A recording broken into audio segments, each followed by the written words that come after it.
आज जेवण मला आयतं मिळणार होतं बरं का, ते कसं पुढे सांगतेस. त्या अगोदर मामांकडला कार्यक्रम तर आटोपला होता आणि त्याच्या अगोदर मी बेडरूम आवरायला काढलेलं होतं. एक दिवस जेवढं होईल तेवढं मी आवरलं, परंतु दुसऱ्या दिवशी कार्यक्रम असल्यामुळे मामांकडे गेले. तिथून आल्याच्या नंतर खूप थकल्यासारखं झालं म्हणून झोपून राहिले आणि दुसऱ्या दिवशी सकाळी उठल्याच्या नंतर परत बेडरूम आवरायला घेतलं राहिलेलं.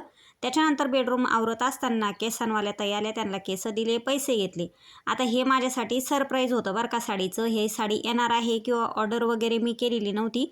तर हे मला सरप्राईज दिलं माझ्या मुलाने समर्थाने.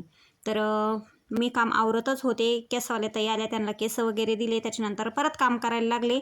तर समर्थाचा कॉल आला की पार्सल आलं म्हणून घे. मला वाटलं दुसरंच काहीतरी असेल, परंतु बघितलं तर इतकी सुंदर साडी, इतकी छान साडी त्यानं माझ्यासाठी ऑर्डर केली होती.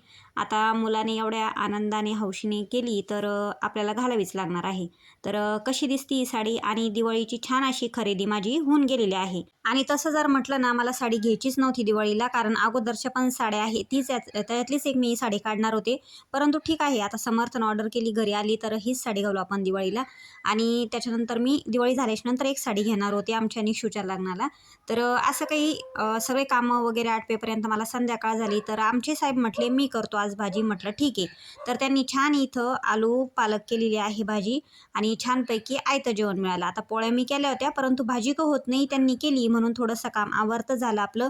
आणि सगळे कामं आटपल्याच्या नंतर आता म्हटलं रॅकवरलं कवर वगैरे लावायचं होतं, वाळलं होतं. तर जवळपास मला इथं 11:45 झाले होते रात्रीचे. झोप तर काही येत नव्हती. म्हटलं चला आता हे पण एक काम करून घेऊ, म्हणून रॅक वगैरे व्यवस्थित स्वच्छ करून घेतलं आणि त्याच्यानंतर हे कवर वाळलेच होते तर हे लावायला घेतलं. तर आजचा जर व्हिडिओ आवडला, साडी आवडली तर लाईक करा, चॅनलला सबस्क्राईब करा. बाय.